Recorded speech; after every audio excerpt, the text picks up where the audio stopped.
Hello बच्चों, जय हिंद, सत श्री अकाल। तो स्वागत है आपका आपके अपने YouTube चैनल पे, और जहाँ पर हम लोग नीट और जेई के लिए फ़िज़िक्स की तैयारी कर रहे हैं, फ़िज़िक्स पढ़ रहे हैं, है ना। और हमारी ये 12th की सीरीज़ का लेक्चर होगा, जिसमें हमको अपने आगे के चैप्टर्स जो हैं वो कंटिन्यू करना है। फ़िलहाल हम क्या पढ़ रहे थे, हम लोग इलेक्ट्रोस्टैटिक्स में कूलॉम्स लॉ पढ़ रहे थे, ठीक। और कूलॉम्स लॉ के हम कुछ न्यूमेरिकल्स देख रहे थे कि किस किस टाइप के न्यूमेरिकल्स कूलॉम्स लॉ से रिलेट हो सकते हैं, है ना। और आप ध्यान से पढ़िएगा और आप देखिएगा अभी कि जो चीज़ हम यहाँ पे पढ़ रहे हैं इलेक्ट्रोस्टैटिक्स में, और हम कुछ न्यूमेरिकल्स फॉर्म कर रहे हैं जिसमें इलेक्ट्रोस्टैटिक फोर्स है ना। कूलॉम्स लॉ के बेसिस पे या इलेक्ट्रोस्टैटिक फोर्स के बेसिस पे हम उसको फॉर्म कर रहे हैं न्यूमेरिकल्स को, और हम उनको कर रहे हैं, ठीक। अभी जब हम आगे अगला चैप्टर पढ़ेंगे जिसमें मैग्नेटिज्म पढ़ेंगे, तो सेम टाइप के न्यूमेरिकल्स वहाँ भी हम आपको बताएंगे, है ना। और बस वहाँ पे इलेक्ट्रोस्टैटिक फोर्स की बजाय मैग्नेटिक फोर्स होगा। बात क्लियर। तो जो कॉन्सेप्ट है वो आपको सीखना है, ठीक। वैरायटी ऑफ कॉन्सेप्ट आप सीखिए, वैरायटी ऑफ क्वेश्चन ऑटोमेटिक होने लगेंगे, है ना। तो काम आपका वही है, अपनी कॉपी निकालिए, पेन निकालिए और शुरू हो जाइए हमारे साथ धमाके की धमाकेदार शुरुआत। तो याद करते हैं, ज़रा रिकैप करते हैं कि लास्ट लेक्चर में हमने क्या बताया था। लास्ट लेक्चर में हमने एंड करने से पहले आपको डिस्ट्रीब्यूशन ऑफ चार्ज के बारे में कुछ बताया गया था, ठीक। तो डिस्ट्रीब्यूशन ऑफ चार्ज के बारे में क्या बताया गया था कि चार्ज आपका 3 तरीके से डिस्ट्रीब्यूट हो सकता है। पहला कि लेंथ पे डिस्ट्रीब्यूट हो, दूसरा कि एरिया पे डिस्ट्रीब्यूट हो, तीसरा कि चार्ज आपका वॉल्यूम पे डिस्ट्रीब्यूट हो। बात क्लियर। अगर चार्ज आपका किसी एल लेंथ के वायर पे डिस्ट्रीब्यूट हो रहा है ना, ठीक। अगर एल लेंथ के वायर पे चार्ज डिस्ट्रीब्यूट हो रहा है, मान लेते हैं कि आपके पास एक वायर है जिसकी लेंथ कितनी है एल, ये ए बी आपका क्या है, एक वायर है, और इसकी लेंथ आप मान लो पूरी की पूरी एल है, और इस पे टोटल चार्ज हमने क्यू डिस्ट्रीब्यूट कर दिया। बात क्लियर। प्लस चार्ज है, कुछ क्यू हमने डिस्ट्रीब्यूट कर दिया। तो इसके लिए एक नई चीज़ हमने पढ़ी थी कि इसको हम जो रिप्रेजेंट करते हैं लैम्डा से रिप्रेजेंट करते हैं। और लैम्डा क्या होता है, ये होता है चार्ज पर यूनिट लेंथ, है ना। ये चीज़ें हम लोगों ने कल लास्ट लेक्चर में पढ़ रखी थी। और लैम्डा को हम रिप्रेजेंट करते थे Q/L से, और इसका जो यूनिट होता था वो कूलाम पर मीटर होता था। तो जब भी अगर हम लैम्डा की बात करेंगे हमेशा, तो ये बात हमेशा याद आनी चाहिए कि लैम्डा मतलब लेंथ। चार्ज कहाँ पे होगा, लेंथ पे होगा, ठीक। दूसरा हमने पढ़ा था कि हमने एरिया पे चार्ज को डिस्ट्रीब्यूट करा था, ठीक। एरिया पे चार्ज को डिस्ट्रीब्यूट करने के लिए हमने एक सीट एज्यूम करी थी। आपके पास कोई रेक्टेंगुलर या कोई सर्कुलर या फिर कोई स्क्वायर या फिर आप पेंटागन, कैसा भी आप 2D डायग्राम हो जिसमें आपके पास थिकनेस ना हो, उसकी लंबाई हो, चौड़ाई हो, है ना। तो इसके एरिया पे हमने कुछ चार्ज को डिस्ट्रीब्यूट करा था। भाई मान लो इसका पूरे का एरिया ए, और हमने एक क्यू चार्ज इस पर डिस्ट्रीब्यूट कर दिया।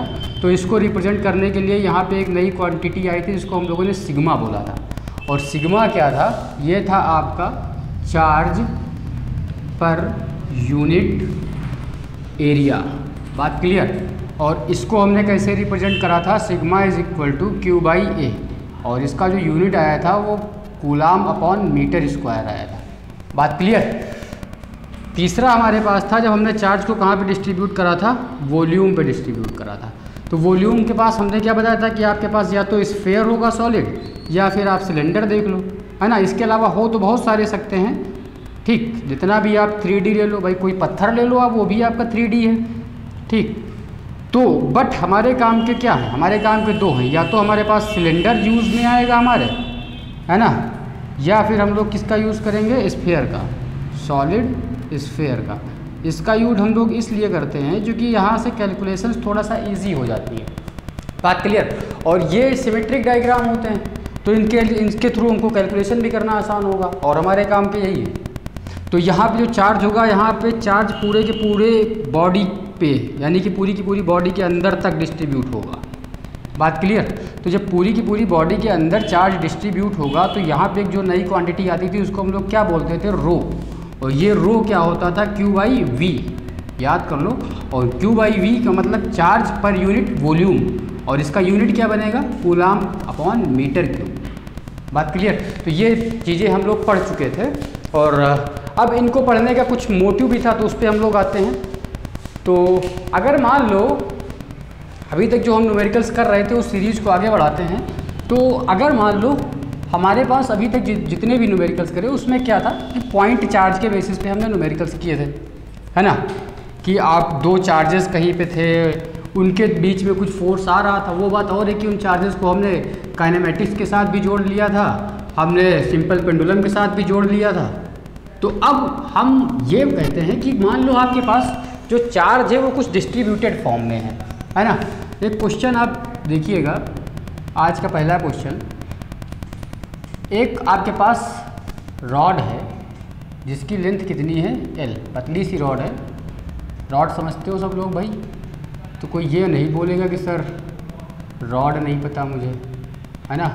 और इस रॉड की लेंथ आपकी L है, AB रॉड है, मान लेते हैं भाई। इस पे आपने कुछ चार्ज दे दिया और ये पूरी की पूरी रॉड पे चार्ज डिस्ट्रीब्यूटेड है प्लस, और चार्ज कितना है, लैम्डा कूलाम पर मीटर। बात क्लियर। अब इस रॉड से कुछ डिस्टेंस पे A डिस्टेंस ले लेते हैं, यहाँ पर एक चार्ज रखा हुआ है, पॉइंट चार्ज Q।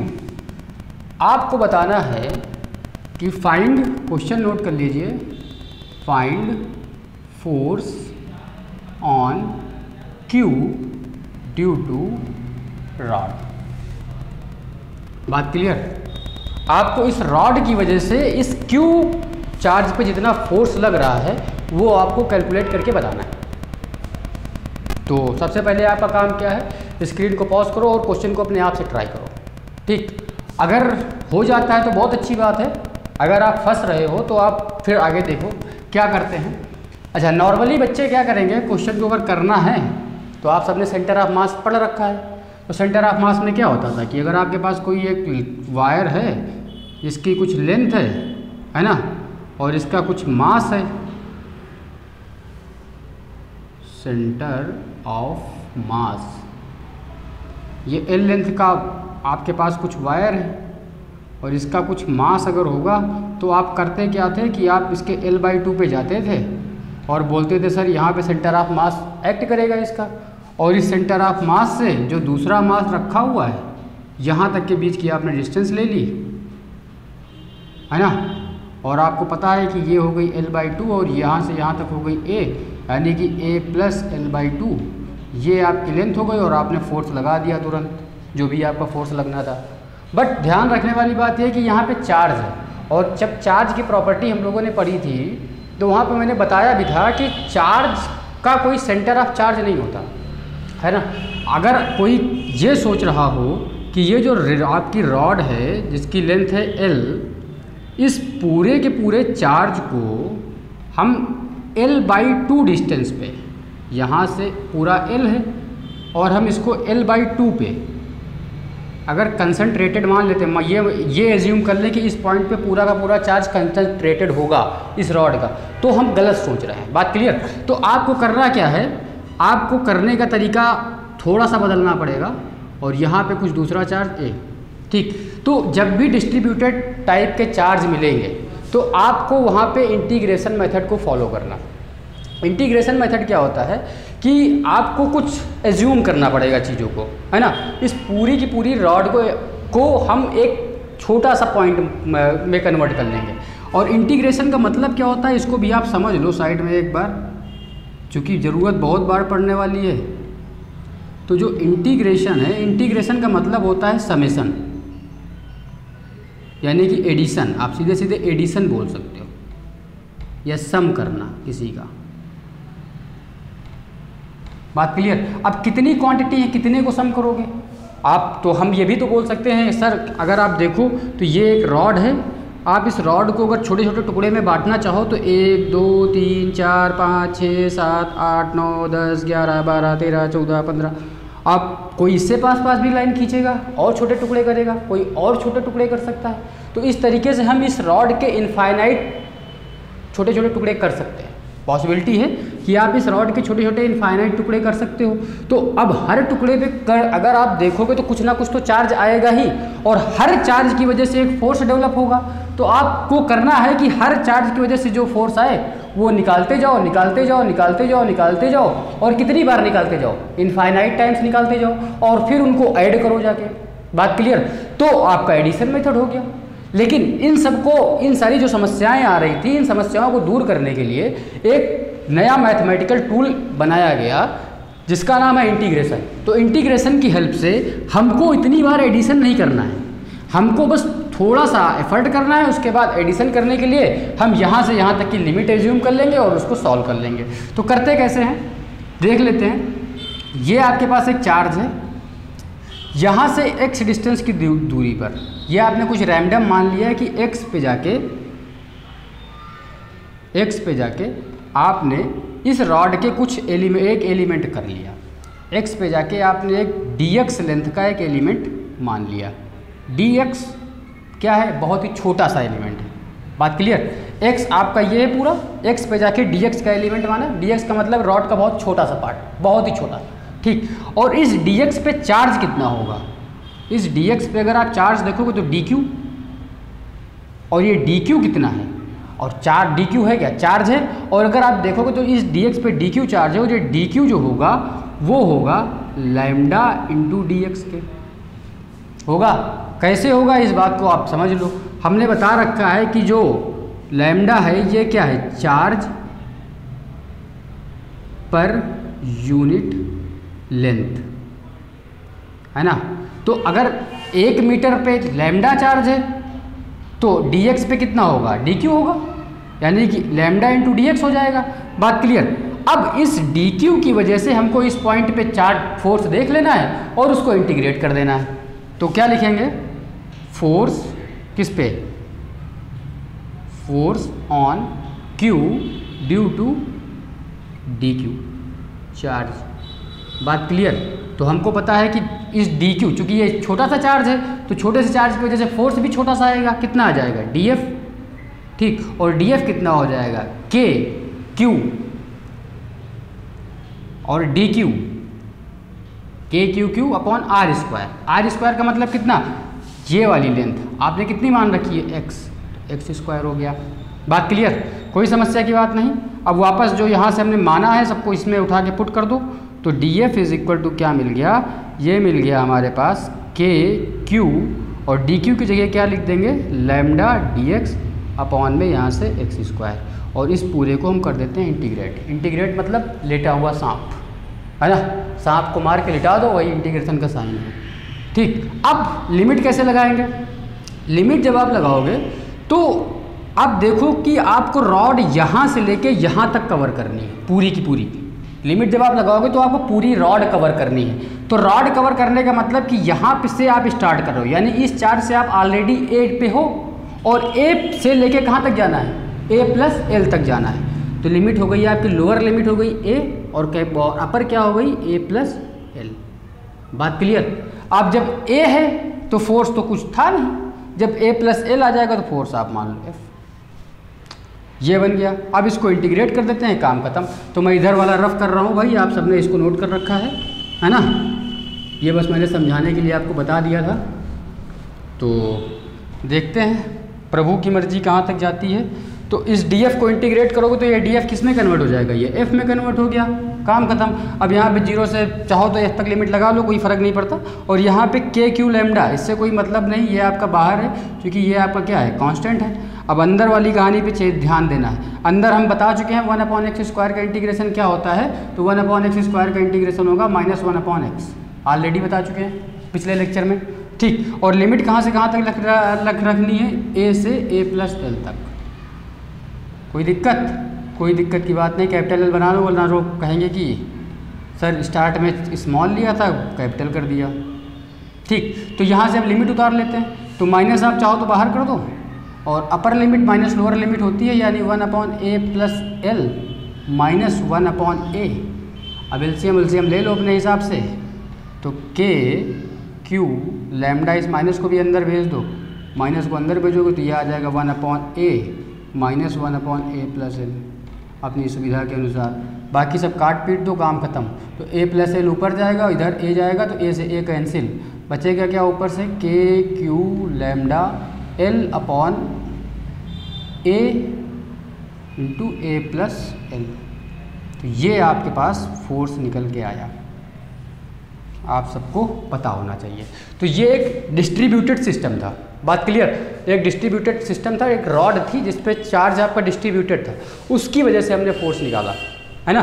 तो आपको समझ में आना चाहिए कि जब भी डिस्ट्रीब्यूटेड चार्ज आपको मिलेंगे तो आपको क्या करना है, इंटीग्रेशन मेथड को फॉलो करना है, क्योंकि विदाउट इंटीग्रेशन मेथड आप कैलकुलेट तो कर लोगे, लेकिन फिर आप 1 पीढ़ी 2 पीढ़ी 4 पीढ़ी 5 पीढ़ी कब तक कैलकुलेट करोगे भाई, इनफाइनाइट टाइम्स जोड़ना पड़ेगा। ठीक, तो एलिमेंट लेने का मतलब क्या होता है, एलिमेंट लेने का मतलब कि आपने बहुत ही छोटा सा एलिमेंट कंसिडर किया है, यानी अगर इतने छोटे एलिमेंट अगर आप पूरी रॉड पे ढूंढने चलोगे तो कम से कम आपको इनफाइनाइट एलिमेंट्स मिलेंगे, और आप उन सबको अगर ऐड करने बैठ गए, एडिशन लगाने बैठ गए, तो पूरी ज़िंदगी आप एडिशन करते रहोगे। बात क्लियर ना। तो हमको क्या करना है, हमको करना है इंटीग्रेट, और इंटीग्रेशन के लिए आपको पता है क्या है, वरना आप बेसिक मैथमेटिक्स की वीडियो देख सकते हो जाके। ठीक, तो ये आपको मिल जाएगा। अब ये क्वेश्चन आपका हो गया। अब इसी क्वेश्चन को थोड़ा सा दूसरे तरीके से देख लेते हैं। ये तो आपका सिंपल तरीका हो गया कि आपके पास एक सिंपल रॉड है, अगर मान लो इस रॉड को आप उठा के थोड़ा बेंड कर दो, क्वेश्चन की वैरायटी कहाँ से नहीं, बाहर से नहीं आती, क्वेश्चन सब इसी से बनते हैं। अगर आप देखो सेम क्वेश्चन, मैं इसको रब करता हूँ, आप देखो ये सेम क्वेश्चन, ये अभी तक हमारे पास हमने किसकी वजह से कैलकुलेट करा, ये फोर्स हमने एक रॉड की वजह से कैलकुलेट कर लिया। ठीक, हमारे पास एक रॉड थी, उसकी वजह से फोर्स आ गया। अगर मैं बोलता हूँ कि चल भाई बहुत अच्छी बात है, आपने रॉड की वजह से कैलकुलेट कर लिया, तो टैलेंटेड है, मैंने बोला कि चल आप इस रॉड को पकड़ और बेंड कर दे, बेंड करेगा तो तेरे पास तो आपको क्या मिल जाएगा, जैसे हम इसको बेंड करेंगे उठा के, तो हम ये रॉड कुछ ऐसी बन जाएगी, एक सर्कुलर फॉर्म की बन जाएगी। सोचो भाई सब लोग, है ना, एक बढ़िया सा सेमी सर्कल बना लो, अच्छा लगेगा। इसका सेंटर मान लो O पे, और इसके सेंटर पे हमने एक चार्ज रख दिया Q, बहुत अच्छी बात। इसकी रेडियस हमने मान लिया कितना, पहले से ही R रेडियस है। अब चार्ज हमने इस रॉड पे कहाँ पे डिस्ट्रीब्यूट कर दिया, हमने चार्ज इसकी ऊपर सरफेस पे डिस्ट्रीब्यूट कर दिया। भाई हमारे पास ये रॉड ही तो थी, बस रॉड को हमने क्या करा, बेंड करा, सर्किल बना दिया, सर्कुलर रॉड बना दिया, सर्कुलर रॉड के ऊपर चार्ज डिस्ट्रीब्यूटेड है। अब आप देखो कि इसके सेंटर पे आपको फोर्स निकालना है due to this circular rod, बात क्लियर। तो अब कैसे निकालोगे भाई, अगर आप देखो तो यहाँ पे इनफाइनाइट छोटे छोटे एलिमेंट्स मिलेंगे जब आप एलिमेंट्स लेने के लिए बैठोगे, यानी अगर इस वाले जो Q पे आप फोर्स निकालने के लिए बैठोगे तो इस पूरी की पूरी रॉड की वजह से इनफाइनाइट छोटे छोटे पार्टिकल्स मिलेंगे, उनकी वजह से आप फोर्स निकाल के ऐड करने बैठोगे तो ऐड करते करते रह जाओगे। ठीक, तो आपको सोचना है कि इस टाइप की जब रॉड होती है ना, कोई सर्कुलर रॉड है, तो इस टाइप के उसमें हम किस तरीके का एलिमेंट कंसीडर करें जिससे कि हमारा क्वेश्चन आसानी से सॉल्व हो जाए। भाई रॉड थी तो रॉड पे हमने जाके क्या किया था, सीधे सीधे हमारे पास कोई चार्ज रखा था, उस चार्ज से कुछ दूरी पर एक रॉड थी, तो हमने यहाँ से x पे जाके एक dx का एलिमेंट मान लिया था, है ना। बट आप ये सोचो कि यहाँ पे कैसा एलिमेंट कंसीडर करोगे, बात क्लियर, कि प्रोसेस वही है करने की जो हम इससे पहले कर चुके हैं। क्या कर चुके हैं कि हम लोग कहीं पे जाके एक एलिमेंट कंसीडर करेंगे, उस एलिमेंट पर चार्ज देखेंगे कितना चार्ज, एक छोटा सा एलिमेंट लेंगे और उस चार्ज की वजह से यहाँ पे फोर्स निकाल लेंगे और फिर जो भी आएगा उसको इंटीग्रेट कर देंगे, बात क्लियर। इतना करने के लिए लेकिन उससे पहले आपको ये सोचना पड़ेगा कि यहाँ इस तरीके के सिस्टम में हमको कैसा एलिमेंट कंसीडर करना है जो आसानी से सॉल्व हो सके।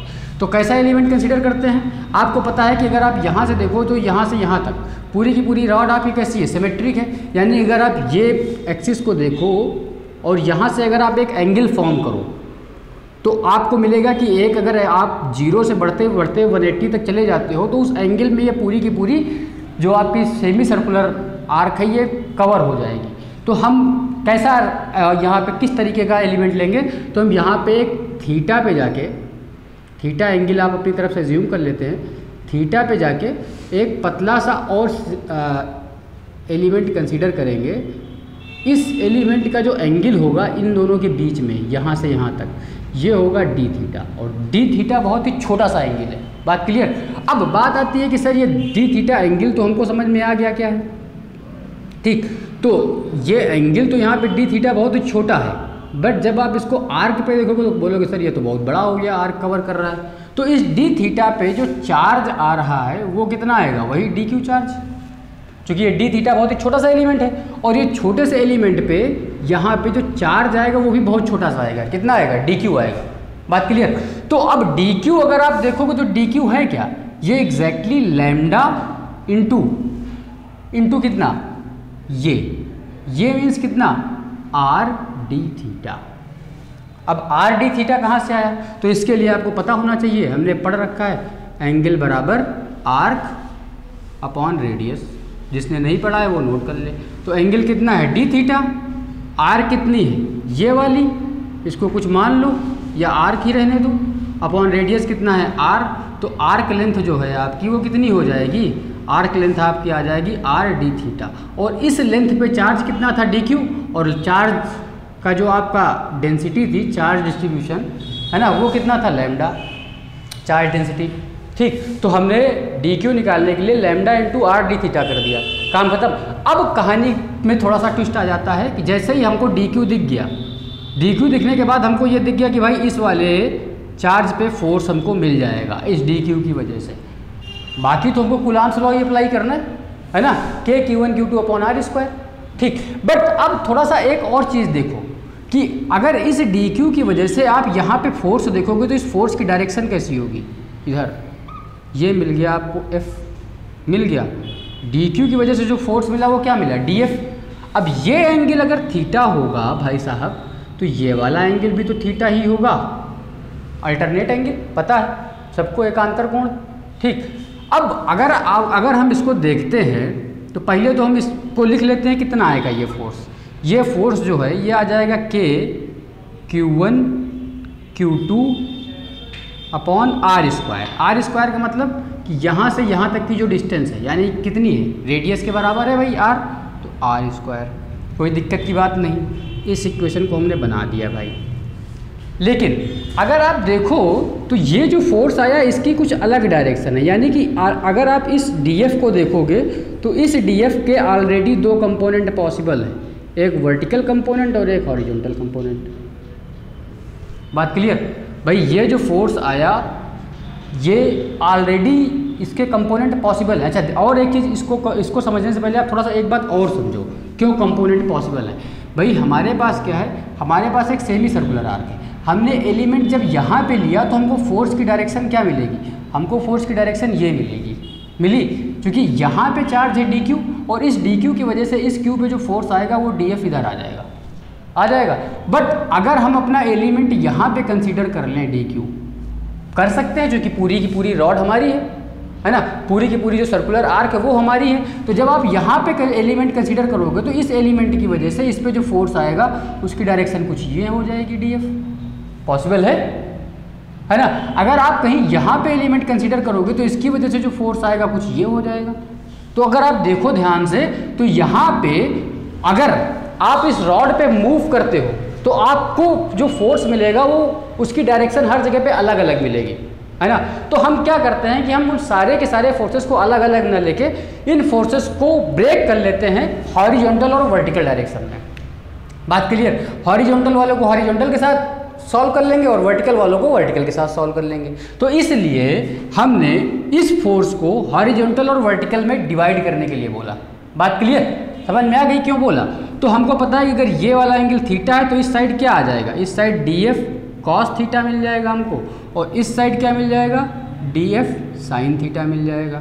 बात क्लियर। तो अगर आप F हॉरिजॉन्टल देखोगे, DF हॉरिजॉन्टल, तो ये मिल जाएगा DF cos थीटा, और DF cos थीटा को अगर आप डिफाइन करने के लिए जाओगे तो DF क्या है, KQ, D थीटा की जगह हम क्या रखेंगे, DQ की जगह हम क्या रखेंगे, लैम्डा R D थीटा, तो लैम्डा R D थीटा, और अपॉन में क्या है R स्क्वायर, तो ये हमको क्या मिला DF अब कॉस थीटा भी चिपका दो, तो कॉस थीटा यहाँ पे हमने चिपका दिया। कोई दिक्कत की बात? कोई दिक्कत नहीं। एक आर से एक आर भी गया, तो हमको क्या मिल गया? जो एफ हॉरिजॉन्टल मिला DFH, और ये DFH मिल गया KQ लैम्डा अपॉन में R, और इसको हमने लिख लिया कॉस थीटा डी थीटा, और इसको हम कर लेंगे इंटीग्रेट। अभी पहले तो आप इसको एक डब्बे में बंद कर दो। तो ये आपका हॉरिजॉन्टल फोर्स मिल गया DF। बात क्लियर? ये मिल गया आपको। इसके बाद अब हम वर्टिकल वाला कंपोनेंट देखते हैं। जब हम वर्टिकल कंपोनेंट देखेंगे तो वर्टिकल कंपोनेंट हमको क्या मिल जाएगा? FV। FV हमारे पास क्या है? DF साइन थीटा, तो DF साइन थीटा। बात क्लियर? DF आपके पास वही है, क्या है? KQ lambda R D theta upon में R² into sine theta. R से R गया, तो DFV भी आपको क्या मिल गया? KQ लैम्डा अपॉन में R, यहाँ से साइन थीटा डी थीटा। अब इन दोनों का हम कर लेंगे क्या? इंटीग्रेशन, और सॉल्व कर लेंगे। जो आएगा उसको हम लोग वेक्टोरली ऐड करके एफ नेट निकाल लेंगे। बात क्लियर? तो पहले हम हॉरिजॉन्टल निकालेंगे, फिर हम वर्टिकल निकालेंगे। तो यहाँ तक का मामला सबको क्लियर है? एक बार में ना क्लियर हो तो एक बार समझ लो, नोट कर लो, दिमाग में बिठा लो कि क्वेश्चन में हमको क्या करना है। सबसे पहले कि जब अगर आपको ऐसा कोई क्वेश्चन मिलता है जिस पे जो भी सर्कुलर आर्क या तो डिस्ट्रीब्यूटेड चार्ज है, तो आप ये दिमाग में क्लियर हो जाना चाहिए कि हमको क्वेश्चन कैसे सॉल्व करना पड़ेगा।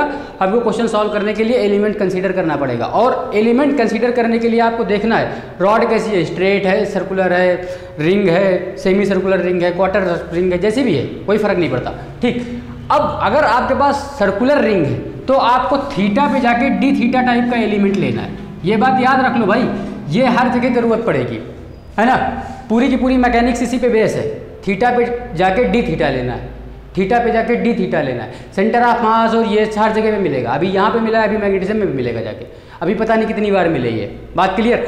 तो थीटा पे जाके डी थीटा एलिमेंट लगाओ, लिया, और इस पर जो चार्ज हो गया डी क्यू, डी क्यू कितना हो गया?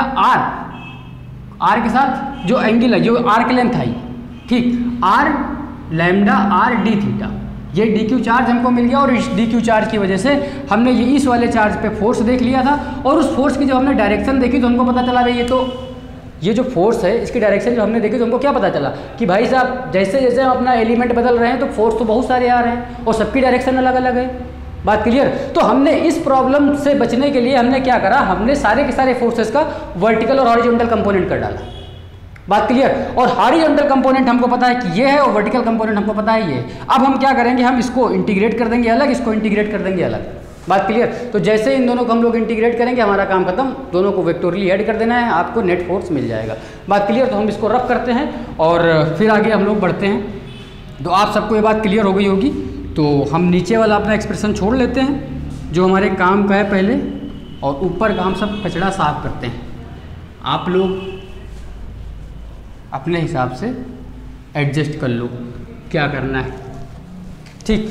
तो जैसे ही आप इसको इंटीग्रेट करोगे तो हम पूरा सा ये ले लेते हैं DFH हॉरिजॉन्टल इंटीग्रेशन 0 से F1 तक मान लो इसको, है ना, या F हॉरिजॉन्टल मान लो, जैसा भी आपको उचित लगे। और यहाँ पे क्या मिल गया, KQ lambda R integration cos theta D theta. अब बात आती है कि इधर जब लिमिट लगाएंगे तो कैसे लगाएंगे, तो इसको भी समझ लेते हैं कैसे लिमिट लगाएंगे। भाई साहब हमारे पास एक सर्कुलर आर्क थी, ठीक, सर्कुलर आर्क थी, हम यहाँ से चले थे, ये एंगल हमारे, ये पॉइंट हमारे पास O था, और यहाँ से हमने बढ़ना स्टार्ट करा। तो सोचो कितना बढ़े भाई, हमने 0 से स्टार्ट करा और 0 से बढ़ते बढ़ते बढ़ते बढ़ते कहाँ तक आए, 180 तक आए। यानी कि जब आप यहाँ पे लिमिट लगाओगे तो 0 से पाई। बात क्लियर? क्योंकि अगर आप यहाँ से घूमना स्टार्ट करोगे और यहाँ तक आओगे तो आपने कितना एंगल एक्चुअली ट्रेवल किया, आपने 180 डिग्री का एंगल ट्रेवल किया। तो इसलिए जो इसकी लिमिट बनेगी तो 0 से पाई बन जाएगी। इसको इंटीग्रेट कर लेते हैं। जैसे इंटीग्रेट करेंगे तो KQ लैम्डा बाई R, और कॉस थीटा का इंटीग्रेशन क्या होता है, साइन थीटा, है ना। तो ये मिल गया हमको साइन थीटा, और साइन थीटा पे हमने लगाया 0 से पाई। तो 0 से पाई साइन 0 की वैल्यू भी 0 होती है और साइन पाई की वैल्यू भी 0 होती है। तो ये पूरा का पूरा कहानी हमको क्या मिल गया, FH हमको पूरा का पूरा मिल गया 0। और तेरी तो एक अलग अलग कहानी हो गई, अलग कहानी हो गई पूरी अलग लेवल की कि FH आपको पूरा का पूरा 0 ही मिल गया। हाँ बिल्कुल मिलेगा, क्योंकि अगर आप इस रॉड को देखोगे तो इस रॉड में इसमें क्या है, इसमें सिमेट्री है। तो जो इधर वाले की वजह से जो फोर्स आएगा वो इधर की तरफ आएगा, और इधर वाले की वजह से जो फोर्स आएगा इधर आएगा। तो दोनों के दोनों फोर्स क्या करेंगे, एक दूसरे को कैंसिल आउट कर देंगे। बात क्लियर। तो जितना भी हॉरिजॉन्टल फोर्सेज आएंगे वो सारे के सारे एक दूसरे को कट कर देंगे, यानी कि हॉरिजॉन्टल डायरेक्शन में आपको कोई फोर्स मिलना ही नहीं है। बात क्लियर हो गई है। आगे बढ़ते हैं, जब वर्टिकल वाला फोर्स हम निकालने के लिए जाएंगे तो वर्टिकल में हमको कुछ ना कुछ तो मिलेगा ही मिलेगा भाई। जब वर्टिकल कंपोनेंट आप सारे के सारे फोर्सेस से करोगे तो वो एक ही डायरेक्शन में जाएगा, डाउनवर्ड जाएगा, तो उसका समेशन आपको मिलेगा। बात क्लियर। तो FV जब हम इंटीग्रेट करने के लिए जाएंगे, है ना, और ये FV और ये मिल जाएगा आपका KQ lambda R, sorry integration हमने पहले लगा दिया, तो KQ lambda R integration sine theta D theta और 0 से पाई। साइन थीटा का इंटीग्रेशन होता है माइनस कॉस थीटा, है ना। लगाओ भाई KQ लैम्डा बाई R और यहाँ से आ जाएगा माइनस कॉस थीटा। लिमिट आपको उतारनी है कितने की, 0 से पाई।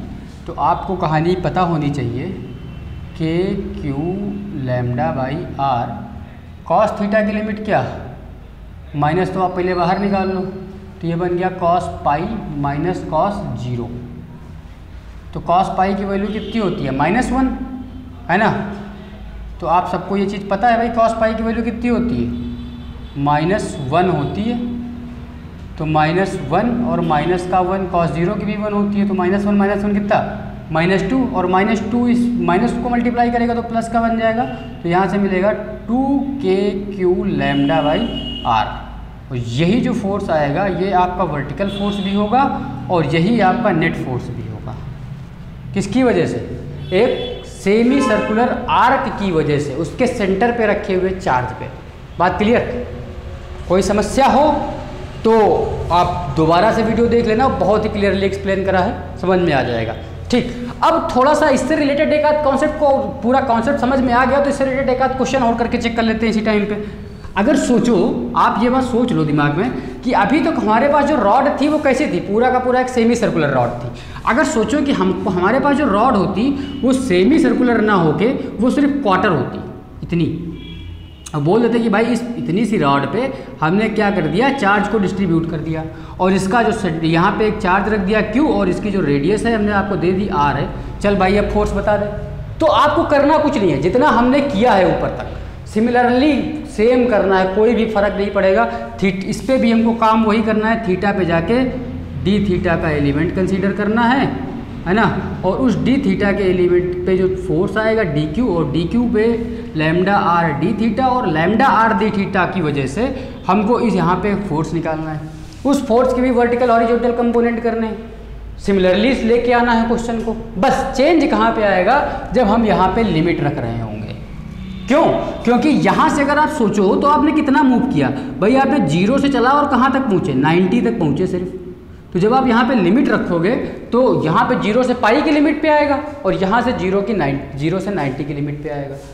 बात क्लियर। तो अगर आप इस क्वेश्चन में आप चेक करोगे तो चेक करके देखना, यहाँ पे हॉरिजॉन्टल कंपोनेंट भी मिलेंगे और वर्टिकल कंपोनेंट भी मिलेंगे भाई, क्योंकि वर्टिकल का कंपोनेंट आपको मिलना ही मिलना है, और हॉरिजॉन्टल फोर्स जो आएंगे उनका भी कंपोनेंट मिलेगा, तो उसका नेट फोर्स भी आपको मिलेगा। बात क्लियर। क्यों, क्योंकि वर्टिकल कंपोनेंट आपको कुछ U मिल जाएगा, हॉरिजॉन्टल कंपोनेंट U मिल जाएगा, तो इसका जो F नेट आएगा, F नेट कुछ U मिलेगा आपको, और जो F नेट हो जाएगा उसको निकालने के लिए आपको क्या करना है, F net is equal to √of F horizontal का स्क्वायर प्लस F वर्टिकल का स्क्वायर। बात क्लियर। इतना सा काम करके चेक करना है, ये आपका होमवर्क है ना।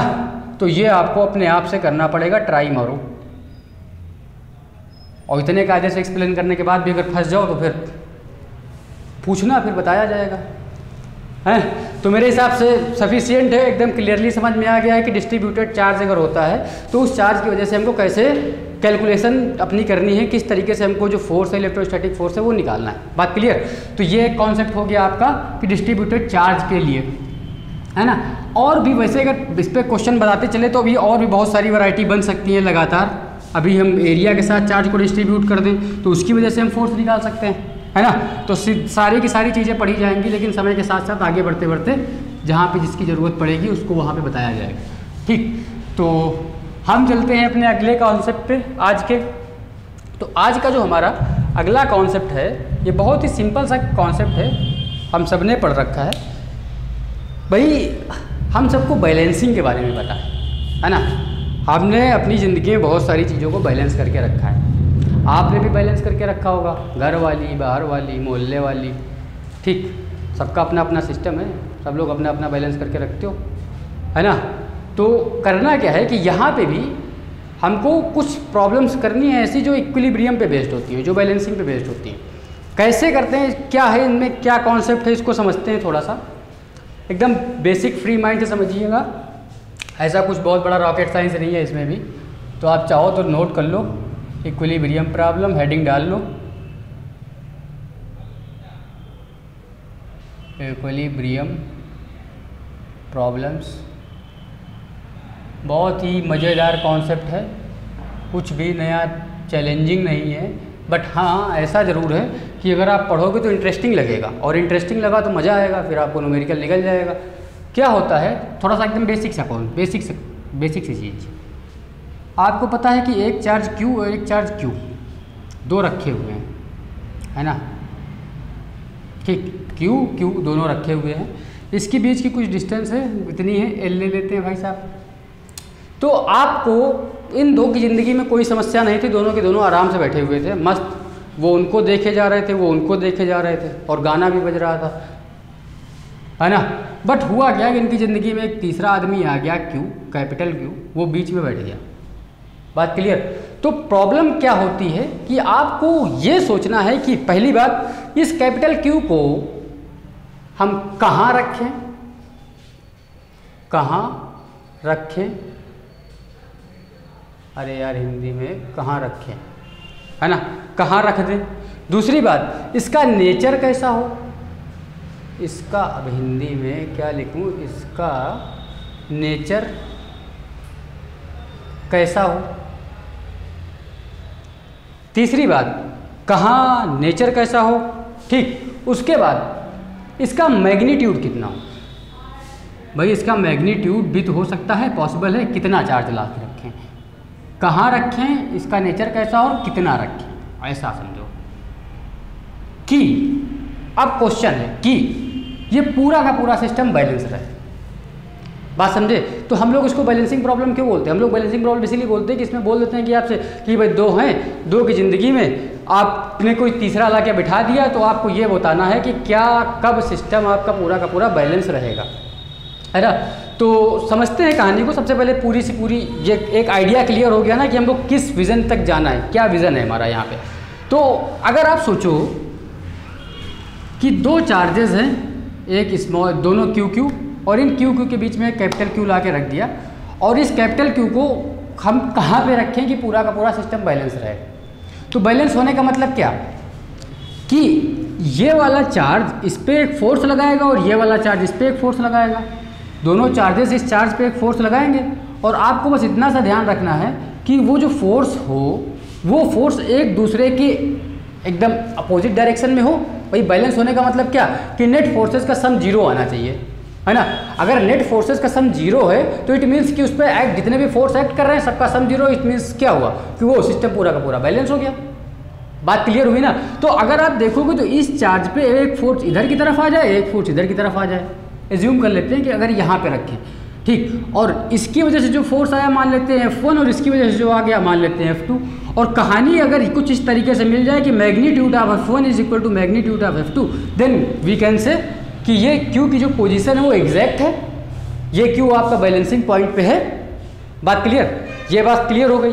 अच्छा, क्वेश्चन सोचने वाली बात ये है कि अगर मान लो हमारे पास दो चार्जेस हैं, एक प्लस Q इधर और एक प्लस Q इधर, ठीक, इन दोनों के बीच में इसकी लेंथ भी मान लो आप L, और हमको एक चार्ज Q है, क्वेश्चन है, आप इसको क्वेश्चन के तरीके से नोट करिएगा।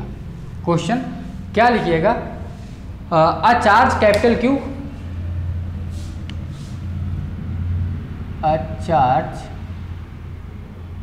Capital Q is placed at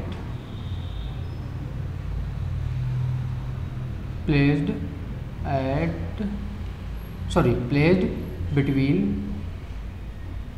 Q1 and Q2, small q and Q।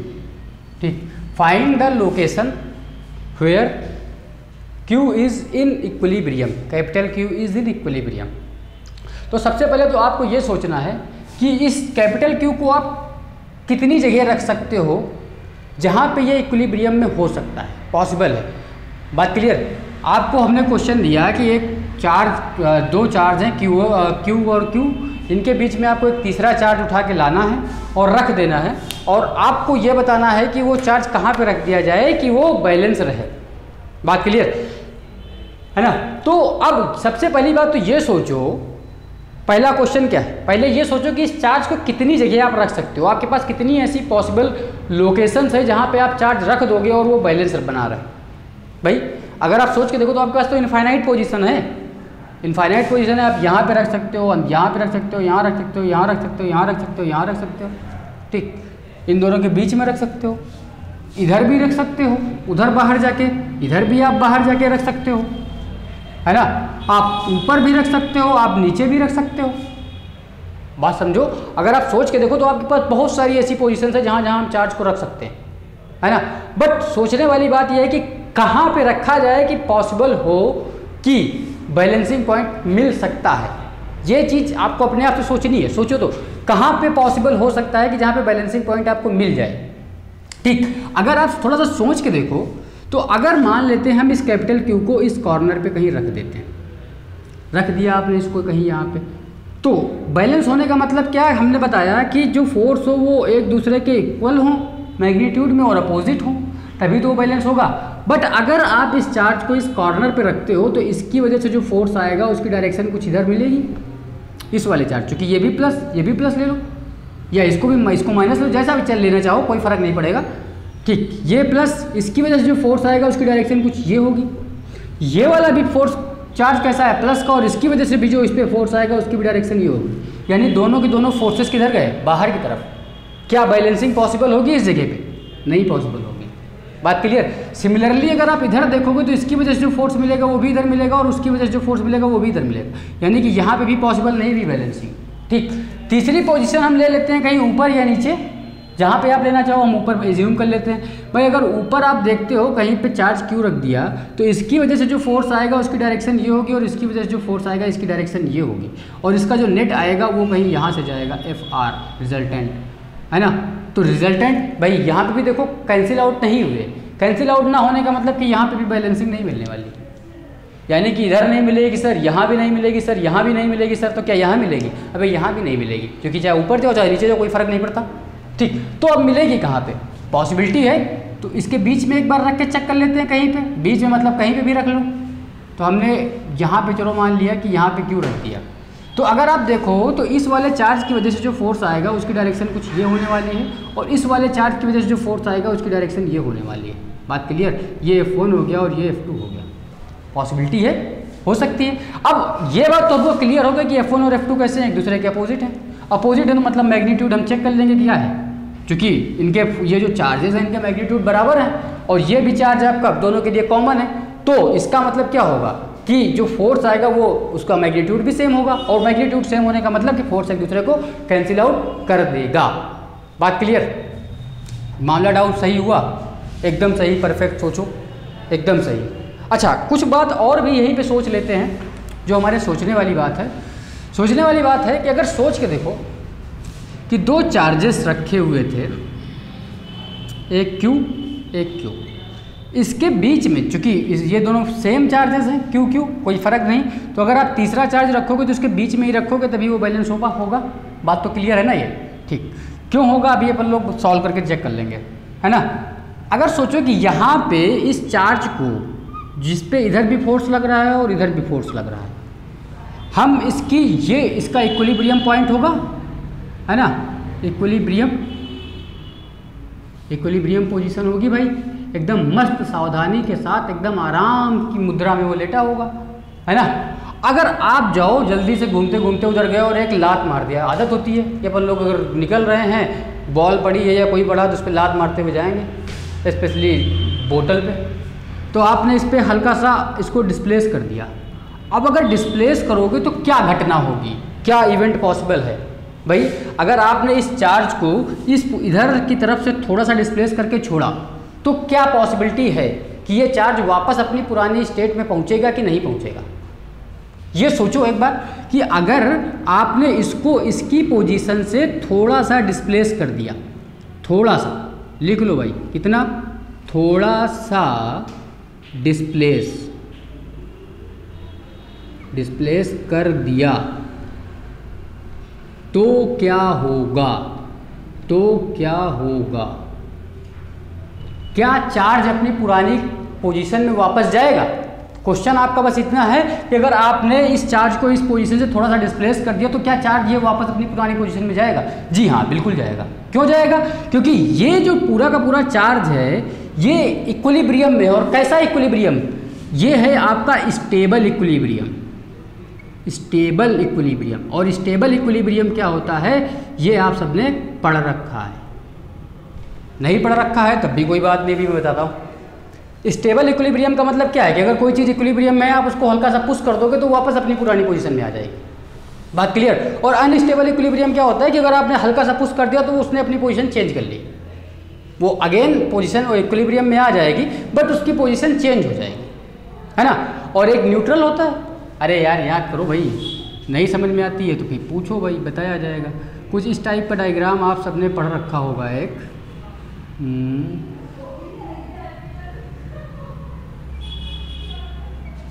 एक बॉल यहाँ पे रख लो, एक बॉल यहाँ पे रख लो, एक बॉल यहाँ पे रख लो, ए बॉल, बी बॉल, सी बॉल। अगर आप देखो तो इस वाले पॉइंट को जो ए पे है, जो बॉल ए पे है, इसको आप हल्का सा अगर टच कर दो तो ये बॉल इस पर्टिकुलर पॉइंट से हट जाएगी ना। जैसे ही आप इसको हल्का सा पुश करोगे तो ये बॉल किधर की और की तरफ लुढ़क जाएगी, या तो इधर जाएगी या तो इधर जाएगी, और जो नई पोजीशन आएगी वहाँ पे जाके फिर से बैलेंस हो जाएगी, फिर से इक्विलिब्रियम में आ जाएगी। तो ये भी इसका एक इक्विलिब्रियम है। यहाँ पे बॉल अगर रुकी हुई तो वो इक्विलिब्रियम में है, बट वो कैसा इक्विलिब्रियम है, वो आपका अनस्टेबल इक्विलिब्रियम है। अनस्टेबल इक्विलिब्रियम, बात समझे। ये कैसा इक्विलिब्रियम हो गया, अनस्टेबल। ठीक, अगर इस बी पॉइंट पे जो बॉल है, इसको अगर आप ध्यान से देखो तो इसको आप कितनी भी लातें मार के देख लो, कितनी भी तेज लात मार लो, इतनी तेज मत मार देना कि बाहर ही आ जाए। तो अगर आप इसको थोड़ा सा भी पुश कर देते हो तो ये वापस घूम फिर के अपनी पुरानी पोजीशन पे ही आएगी। भाई चेक करके देखो, अगर आपने इसको थोड़ा पुश कर दिया तो यहाँ तक जाएगी, वापस फिर से आ जाएगी, फिर से यहीं पे घूमती रहेगी ना। तो ये इसका कैसा इक्विलिब्रियम है, ये स्टेबल इक्विलिब्रियम, बात समझे। और ये आपका कैसा पॉइंट है, ये न्यूट्रल है। भाई अगर आपका कोई हॉरिजॉन्टल प्लेन है, वहाँ पे कोई बॉल रखी हुई तो आपने उसको पुश कर दिया और दूसरी जगह पे जाके रुक जाएगी, उसमें क्या है, उसको कोई प्रॉब्लम ही नहीं, उसमें इक्विलिब्रियम वाली जैसी कोई बात ही नहीं। बात क्लियर। तो ये बात क्लियर होगी कि स्टेबल इक्विलिब्रियम क्यों है। इसका मतलब ये है, स्टेबल इक्विलिब्रियम होने का मतलब इतना है कि अगर इन दो चार्जेस के बीच में कोई तीसरा चार्ज रखा हुआ है, हमने रख दिया है, वो इक्विलिब्रियम में है, तो उसको जब हम थोड़ा सा डिस्प्लेस करके छोड़ेंगे तो वो वापस अपनी पुरानी पोजीशन में आ जाएगा। अब फिर से नई कहानी जनरेट होती है कि सर अगर वो पुरानी पोजीशन में आ जाएगा तो क्या वो वाइब्रेट करेगा। जी हाँ, बिल्कुल वाइब्रेट करेगा। अगर आप सोच के देखो तो जब ये चार्ज इधर की तरफ आपने डिस्प्लेस करके छोड़ा था, ठीक, एक नई सिचुएशन मान लेते हैं कि जब आपने डिस्प्लेस करा तो चार्ज यहाँ पे आ गया, तो यहाँ पे जब ये पहुँचेगा तो भाई साहब इस वाले चार्ज की वजह से जो फोर्स होगा वो बढ़ जाएगा ना, इधर वाला फोर्स, कुछ ऐसा।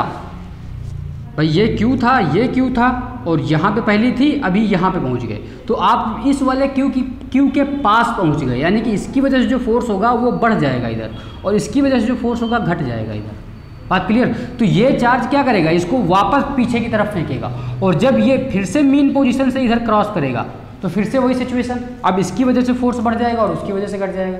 यानी कि जब आपने इस चार्ज को डिस्प्लेस करके छोड़ दिया तो ये ऑसिलेट करने लगेगा, बात क्लियर? इन दोनों के बीच में ऑसिलेट करेगा, और ऑसिलेट करने का मतलब क्या हो गया कि ये यहाँ से आपका फिर से पूरा का पूरा क्वेश्चन किससे जुड़ जाएगा, एसएचएम से जुड़ जाएगा, है ना यार। अगर आप ध्यान से देखो तो है तो वही पुरानी कहानी ना जो एसएचएम में पढ़ा था।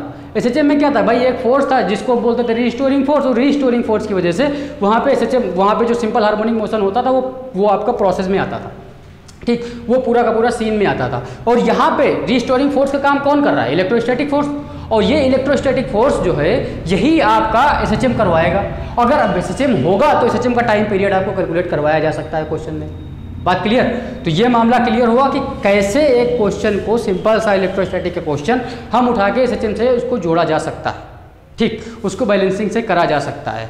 तो इस वाले जो हमने पूरी की पूरी कहानी पढ़ी, इतनी देर में गाथा पढ़ी, इस पे न्यूमेरिकल्स हम लोग करेंगे, लेकिन नेक्स्ट लेक्चर में करेंगे, यानी कि अगले उसमें। तो अभी के लिए बस इतना ही। तो आपको करना क्या है, आपको पूरा का पूरा लेक्चर आराम से देखना है। देखने के बाद अगर कोई भी कहीं पे डाउट लगे तो आपको दोबारा से देखो, अगर फिर भी अगर समझ में नहीं आता है तो आप अपना समस्या जो भी है उसको कमेंट बॉक्स में लिख सकते हो, ठीक। और दूसरी बात कि अगर आपको लेक्चर अच्छा लग रहा हो, ठीक, समझ में आया हो, तो आप इसको अपने फ्रेंड्स तक शेयर करो, है ना।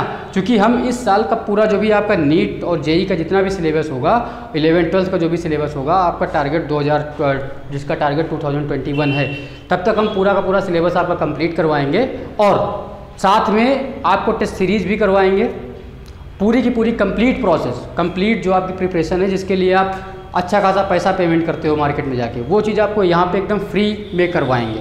बात क्लियर? तो आपको करना है, आप भी थोड़ा सा काम कर दो, शेयर कर दो, आपके दोस्तों तक पहुँच जाए। बात क्लियर हुआ ना?